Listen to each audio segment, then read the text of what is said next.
Okay, good morning everybody. I know South Africa and Johannesburg is a bit notorious for late arrivals and no shows, so we won't be put off by people trickling their way in and trickling their way out, so used to that. I'm Don Randall, I'm your chairman for today. We didn't do CVs, but you won't find me on social media. If you do find me, it's not me, okay? I'll just give you that warning. But you can find me on Google if you care to do that. Long association with South Africa. Had the privilege of working with my colleagues from SARB when I was Director of Security at Bank of England, and with Suzanne and SABRIC and your other associations. Was privileged to actually have don't be upset by this, having a weekend home down at Gordon's Bay for 13 years, the drinking village with a small fishing problem. I think that's what it's called, isn't it, Gordon's Bay? And really, I do enjoy coming back. So when Ian asked me to assist in pulling this conference together, it took me about 2 seconds to say yes. So we got quite a packed morning. Got a bit of critical timing and a couple of changes I'll tell you about in a second. But fundamentally, this is a partnership event. The biggest partners being yourselves, the CREST team, and you'll hear from Ian, the president, shortly. Department of International Trade, Cass is here representing DIT this morning over in the far right-hand corner, and of course yourselves. So that's what we're going to go through. We're going to talk primarily about the CREST associated companies, opportunities, and penetration testing, threat intelligence. I think we've put a few stats out there to start with. I'm doing a bit of research for a presentation I'm going to do in Cyprus in late April. But the current estimation for 2021 is $600 billion a year will be lost through illicit cyber activity. The figure in itself is quite astonishing, but it's even more astonishing when you think the figure for 2015 was 300 billion. So we have a 100% increase in the potential losses in the space of 5-6 years. And sadly, those stats don't change, and I personally think they will get higher. If I talk about the United Kingdom, and I say this with a degree of sadness, because I actually ran the fraud squad, as it was then called, a long time ago, for 5 years, and it's disappointing, but fundamentally, if we look at the United Kingdom, we can't deal with fraud and cybercrime. There's an inadequacy of law enforcement to deal with that for a variety of reasons. One is the enormity of the problem. The second is where it's structured.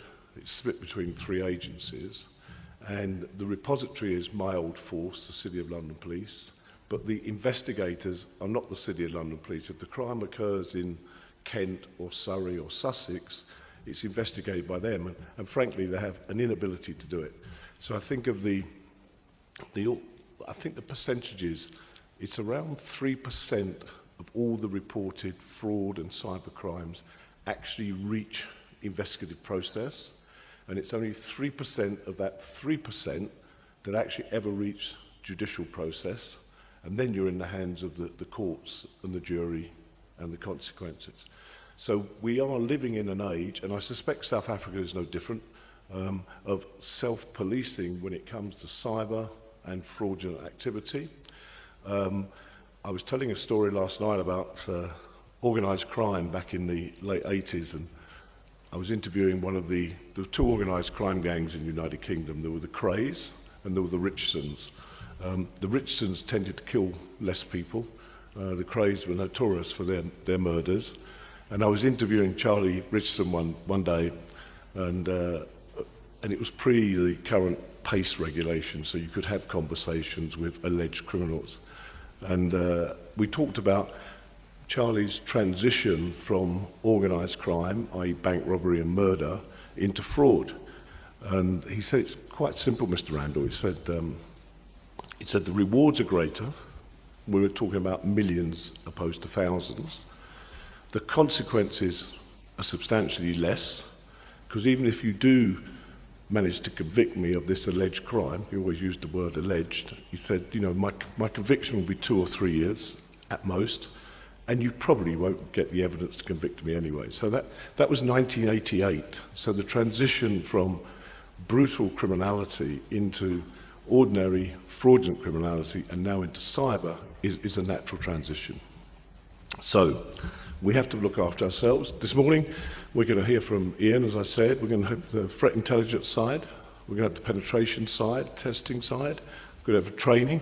I know where Melanie is, I don't want to embarrass Melanie, but well, when you listen to this lady later this morning, not saying anybody else hasn't got enthusiasm and ability, but you'll see a lot of energy come out of Melanie when she talks about training and her particular piece. So much so that I think I almost offered you a contract last night, Melanie. I think I do remember what I said.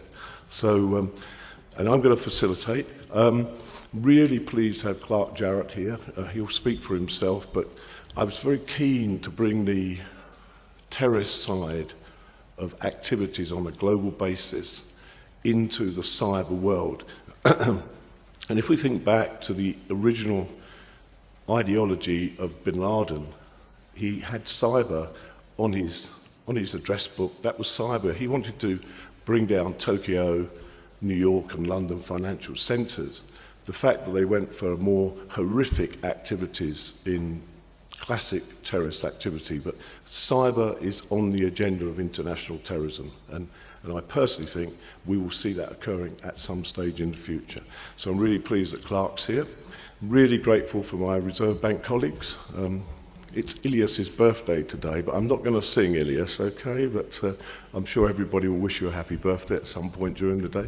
He's actually sitting on the sort of centre table there. You might put your hand up, Ilyas, just so people know who to say happy birthday to. I do like a bit of personalisation in these events. We're going to talk about Seebest and CREST. For those who aren't aware of Seebest, it was an initiative we created at the Bank of England back in 2013. It's an acronym without any meaning, so you won't find Seebest. People will tell you what they think Seebest is, but they're making it up. It doesn't actually exist. When we created it, we liked the acronym, but we weren't able to use the words it was meant to be. So it's an acronym with no meaning, but fundamentally it's threat-led penetration testing. And and Tracy Jones from the Bank of England, who's been one of my colleagues when we built Seebest, couldn't come today, but we're going to film her in. So there's one piece of timing which is quite critical today, and it's around 12:15 because Tracy's going to come effectively live from London. We hope that's the plan. If not, I'll become Tracy and I'll do the presentation for her. So I really do believe, I'm a great personal believer in threat intelligence and threat-led penetration testing, which is what we're going to hear about pretty much this morning. We finish off the morning with a panel session. I'm hoping Chris arrives from ACISA. Oh, he is here. Oh, here, Chris. That's given my heart a little bit of a relief there. So thanks for that. I'd say I'm very grateful to ACISA and SABRIC for the big support we've had. So, one little change to the programme in front of you. Gerhard is going to come on before Tracy because of a timing issue with London, and Harry Grobbelaar, my good friend, Harry's had to go overseas, so Roy Fisher from F-Secure is going to take Harry Grobbelaar's place. So, try to catch up on a bit of time. I'll keep my presentation as short as that and introduce you to the President of CREST, Ian Glover. Ian?